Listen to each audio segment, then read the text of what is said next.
Hello everyone and welcome to my channel, The Questing Mom, where we do tea time book reviews, the occasional tea or coffee review, and of course we make treats for our tea time book review. So this week's treat we are going to make keto strawberry scones.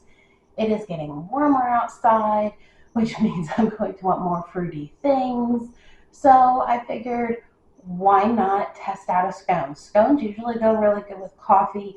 I am not going to have coffee this week with my scone, but it's a fruity scone, so I'm sure we can pair it with something. So let's go ahead, let's get right into baking. But first, let's put this hair up.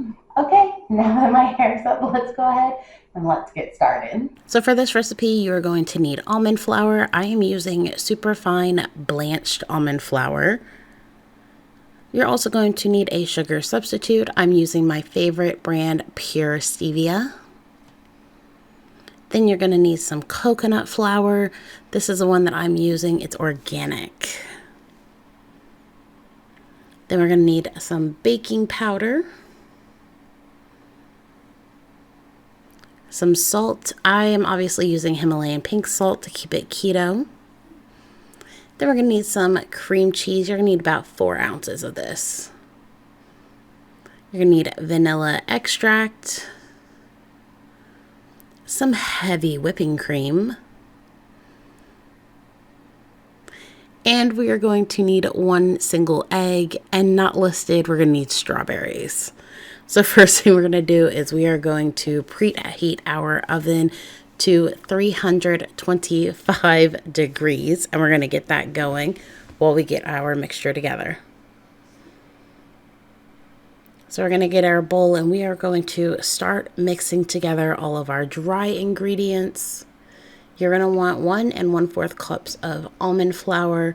Then we're going to put in 1/4 cup of coconut flour, 1/3 cup of our sweetener, and then 2 teaspoons baking powder,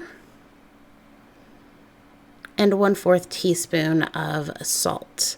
Then what we're going to do is we are going to whisk all of those together until it's nice and evenly mixed up. We want to make sure that these get incorporated really well before we get our cream cheese tossed in the bowl. So your cream cheese, you're going to want to be at room temperature. You're going to be using 4 ounces cut into small pieces. Now for this part of the recipe, you should have, it's recommended at least that you have a pastry cutter. I do not have a pastry cutter, but the recipe did say that you could use knives to cut it in. So basically what you're doing is you are just mixing that cream cheese in, cutting it into tiny small pieces to get it incorporated into all of your dry ingredients.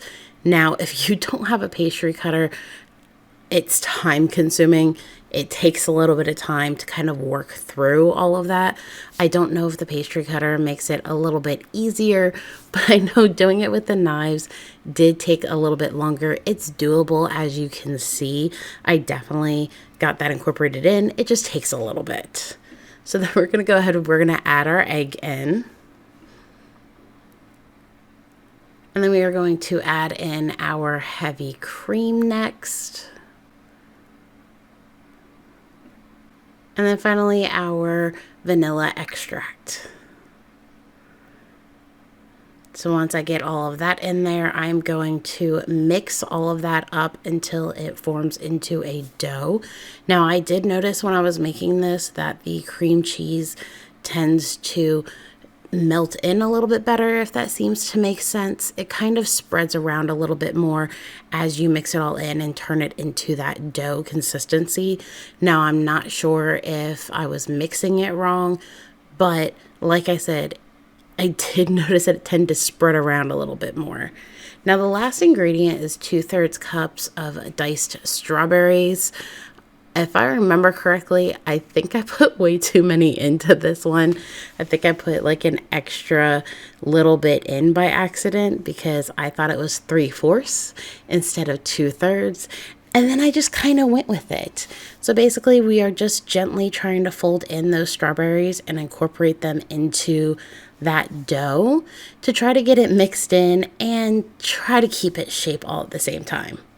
So we're going to take a parchment lined baking sheet. We're going to go ahead and we are going to put that dough out on the baking sheet and form it into a circle.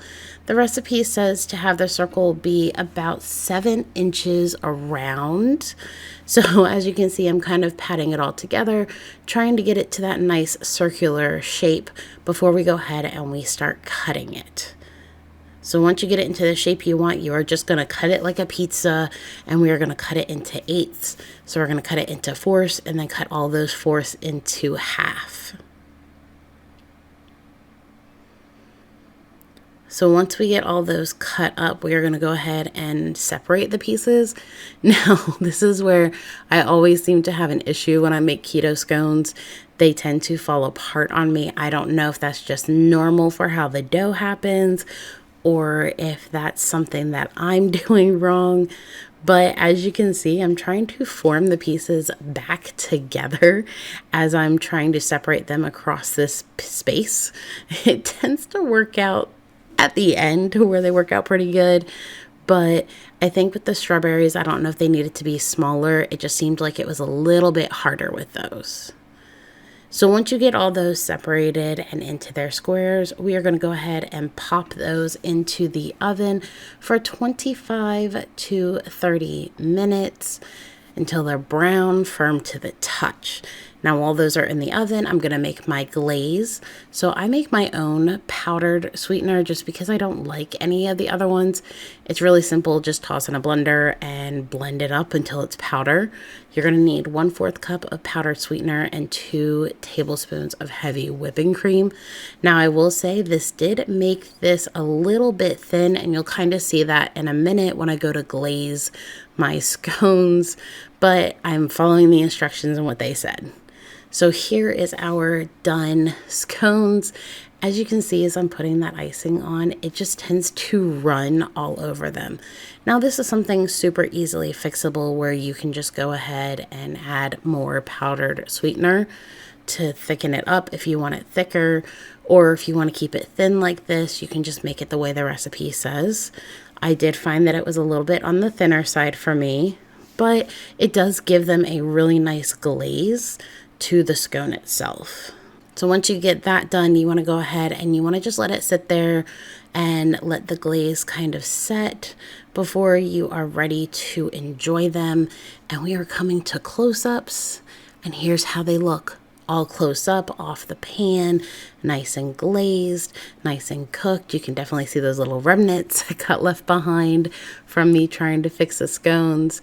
But all in all, I think look-wise, they look really, really good. So appearance-wise, they look good. So I have to say I do have some very high hopes for this. I think, turned out really good. There was a comment showing that they might not be as dry as scones are supposed to be, but we're going to go ahead and we're going to test it out. There was a comment saying that if they are, which I noticed these did look a little, I don't think it was undercooked, but they looked a little wet.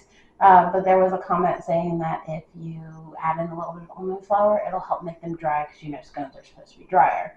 But let's go ahead and let's give it a shot. Super stoked about this.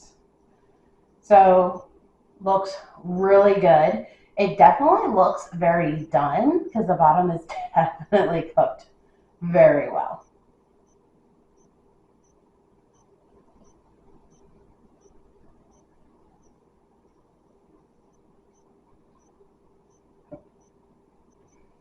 Okay, that is definitely wetter on the inside. It's not as dried out as a scone should be.